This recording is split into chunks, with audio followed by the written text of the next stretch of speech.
우리는 이제 시편을 계속해서 묵상하고 있습니다. 저는 찬양을 또 인도하는 사람으로서 시편을 묵상하는 것은 더욱 즐거움으로 다가오기도 합니다.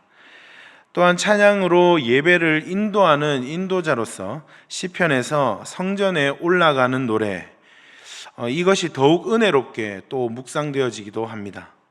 이것은 하나님께 나아가기 위해 부르는 찬양인 것이죠. 우리의 영혼이 하나님 만나기를 갈망하며 부르는 노래인 것입니다. 오늘 말씀을 준비하면서도 저는 이 찬양이 떠오르고 또 부르게 되는 것 같더라고요. 주께 가까이 날 이끄소서, 간절히 주님만을 원합니다. 목마른 나의 영혼 주를 부르니 나의 맘 만져 주소서. 뜨거웠던 우리의 여름이 마무리되는 이 8월의 마지막을 하나님 앞에서 즐겁게 노래하고 찬양하고 또한 간절히 하나님을 노래하는 우리 모든 성도님들 되기를 간절히 소망합니다. 시편 130편과 131편은 둘 다 성전에 올라가는 노래입니다. 다만 131편은 다윗의 시이면서 또한 성전에 올라가는 노래입니다. 먼저는 130편을 보시면 시편에 총 7편의 그 참회의 시가 등장합니다. 그중 130편이 또한 하나입니다. 이 130편은 성전에 올라가는 순례의 노래이기도 하지만 이 시를 읽어보면서 느껴지는 것 같이 하나님과의 관계를 표현하는 참회의 시입니다. 그래서 우리가 이 시편을 읽을 때 이 시인의 상황과 심정을 대입해 보면서 우리가 묵상해 보았으면 좋겠습니다. 이 시의 시대적 배경은 정확하게 알 수는 없습니다. 그러나 우리가 스가랴를 묵상해 온 이 뒤에, 스가랴를 묵상한 후에 이 시편을 묵상하고 또 우리가 이 130편을 만났다고 할 때 포로기환 시대라고 한번 생각해 보는 거죠. 그리고 이 시인은 제사를 드리기 위해 올라가고 있습니다. 그가 노래하고 있습니다. 여호와여, 내가 깊은 곳에서 주께 부르짖었나이다. 주여, 내 소리를 들으시며 나의 부르짖는 소리에 귀를 기울이소서. 시인은 하나님께 부르짖습니다. 깊은 곳에서 부르짖습니다. 성경에서는 깊다는 것을 부정적일 경우가 더 많습니다. 깊은 골짜기, 깊은 바다. 시인은 지금 깊은 상태, 즉 하나님과는 좀 멀어져 있는 상태, 분리된 상태라고 말하고 있습니다. 그런데도 그는 주여라고 외치면서 하나님과의 관계, 여기서 원어로 아도나이라고 말하고 있는데 하나님과 언약의 관계로서 하나님께 부르짖고 있는 것입니다. 그는 죄와 사망의 깊은 곳에서 자신의 주인 되신 하나님께 부르짖고 있습니다. 성도 여러분, 우리와 하나님과의 그 관계, 하나님은 우리에게 관계를 요청하시는 것이죠. 어제도 우리가 복에 대해서도 나누었지만 하나님은 우리와 인과관계, 어떤 조건의 관계가 아닙니다. 하나님과 우리는 예수 그리스도를 믿음으로 연결된 언약의 관계요, 자녀의 관계요, 하나님의 백성된 관계임을 믿으시길 바랍니다. 그래서 우리는 그분께 부르짖을 수 있는 것입니다. 우리 청년교회가 지지난주에 수련회 할 때 우리 사모님께서 둘째 날 저녁 집회 때 청년들이 주예를 한 100번은 외친 것 같아요. 우리는 100번이고 1000번이고 주여라고 부르짖을 수 있는 은혜가 있을 줄 믿습니다. 부르짖고 있는 이 시인은 죄를 지었는지 아니면 죄 가운데 있는 것인지 오늘 본문에서는 나타나지는 않습니다. 그러나 지금 부르짖고 있는 이 시인은 죄에 대해서 정확하게 인식하고 있는 것을 알 수 있습니다. 3절 말씀에 여호와여, 주께서 죄악을 지켜보실진대 주여 누가 서리이까? 그러나 사유하심이 주께 있음은 주를 경외하게 하심이니이다. 아멘. 하나님이 지켜보고 계시기 때문에 죄를 지으면 누구라도 하나님 앞에 설 수 없다는 것입니다. 시인은 하나님의 거룩하심과 순결하심과 공의로움을 선포합니다. 그러면서도 시인의 이 4절의 고백이 얼마나 놀라운지 우리는 보아야 합니다. 그 누구도 하나님 앞에 설 수 없습니다. 그러나 죄를 사하는 권세가 하나님께 있습니다. 이것이 하나님을 경외하게 합니다. 이렇게 시인은 고백하는 것이죠. 시인은 이 역설적인 고백, 이것이 저는 너무 은혜가 되더라고요. 죄를 사하는 권세가 하나님께 있다는 것. 그래서 하나님을 경외한다는 것이죠. 다시 말하면 시인은 죄가 얼마나 무서운지를 압니다. 하나님께 설 수 없을 만큼 무섭고 두려운 것입니다.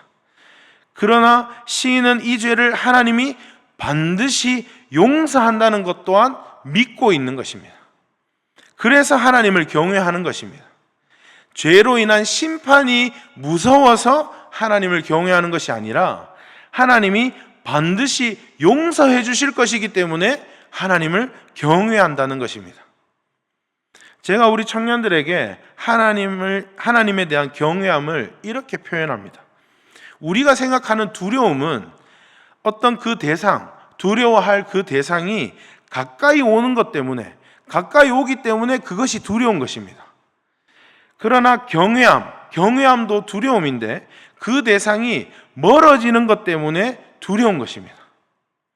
그것이 바로 경외입니다. 하나님과 멀어지는 것을 두려워하는 것이 경외함입니다. 하나님이 반드시 우리의 죄를 용서하실 것이기 때문에 나는 하나님과 멀어지는 것을 두려워하는 것입니다. 그래서 시인이 고백하는 것이죠.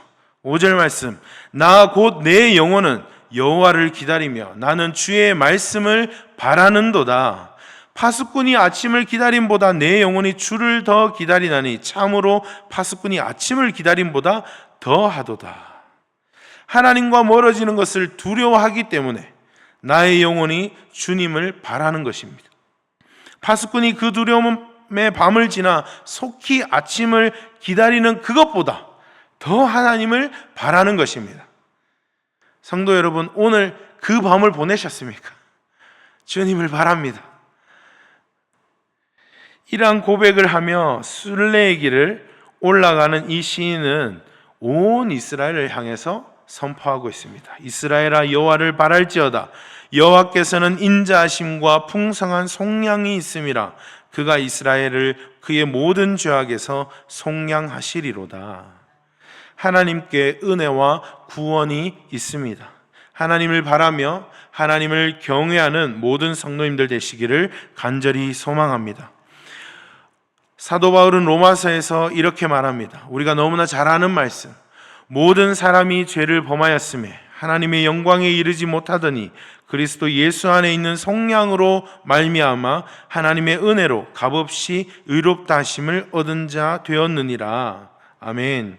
우리의 모든 죄악으로부터 그리스도 예수의 보혈로 우리를 속량하신 줄 믿으시는 모든 성도님들 되기를 소망합니다. 시편 130편이 포로 귀한 백성이 성전으로 올라가며 부르는 노래였다면 시인의 이 고백이 얼마나 절절했을까요? 하나님과 분리되었던 죄, 하나님과 깊은 곳으로 멀어져 있던 죄가 얼마나 고통스러운지 알고 있지 않았을까요? 그럼에도 죄에서 용서하시고 회복시킨 그 하나님, 구원하신 하나님, 그 하나님이 이스라엘의 하나님인 것을 선포하고 있는 것이 시인의 고백인 것입니다. 그렇게 하나님께 속량받고 구원받은 백성의 삶은 어떠해야 할까요? 그것을 오늘 이어지는 시편 131편에 다윗이 성전에 올라가며 부르는 노래에 이것을 말해주고 있습니다. 131편 1절 말씀, 여호와여 내 마음이 교만하지 아니하고 내 눈이 오만하지 아니하오며 내가 큰 일과 감당하지 못할 놀라운 일을 하려고 힘쓰지 아니하나이다. 실로 내가 내 영혼으로 고요하고 평온하게 하기를 젖된 아이가 그의 어머니 품에 있음 같게 하였나니 내 영혼이 젖된 아이와 같도다. 우리가 잘 알듯이 다윗 또한 탄탄대로의 삶은 아니었습니다.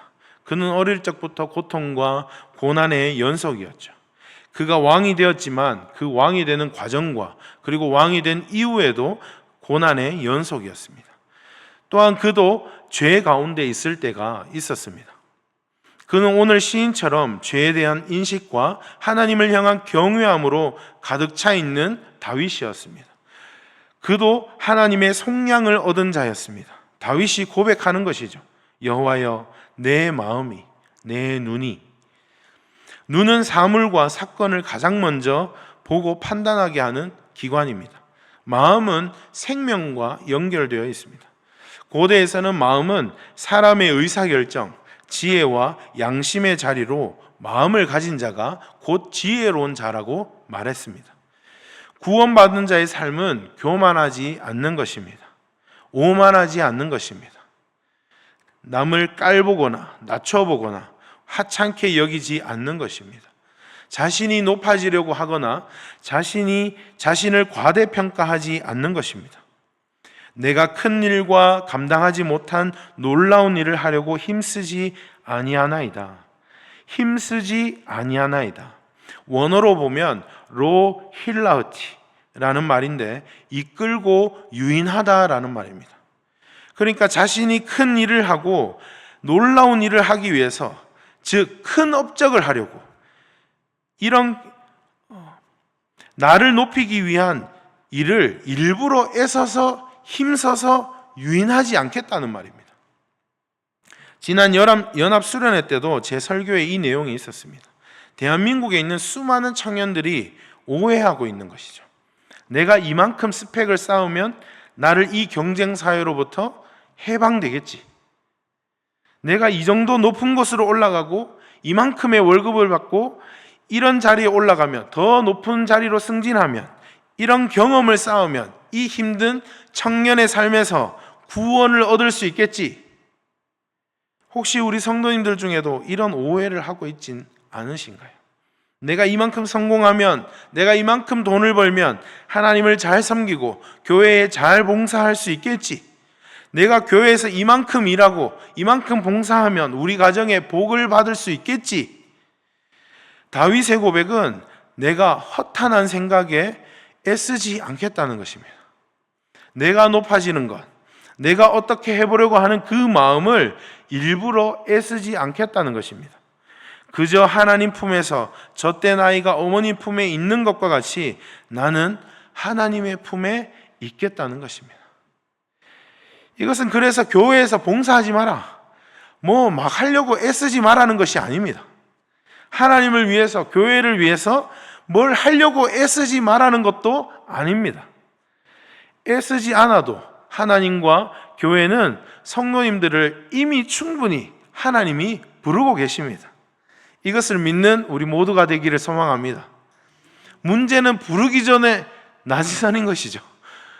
부르기도 전에 먼저 나서는 것이죠. 문제는 불러도 안 하는 것이죠. 문제는 불러도 모른 척 하는 것이죠. 구원받은 백성이 하나님을 바랄 때, 하나님을 갈망할 때 하나님은 그 부르심을 따라 하나님께 쓰임받을 줄 믿습니다. 그래서 우리는 본질을 잊어서는 안 됩니다. 시인은 계속해서 노래하는 것이 무엇입니까? 오늘 마지막 절 말씀에 이스라엘아 지금부터 영원까지 여호와를 바랄지어다. 아멘. 다윗 또한 이스라엘 공동체를 향해 노래합니다. 지금부터 영원까지 여호와를 바랄지어다. 이스라엘아 여호와를 바랄지어다.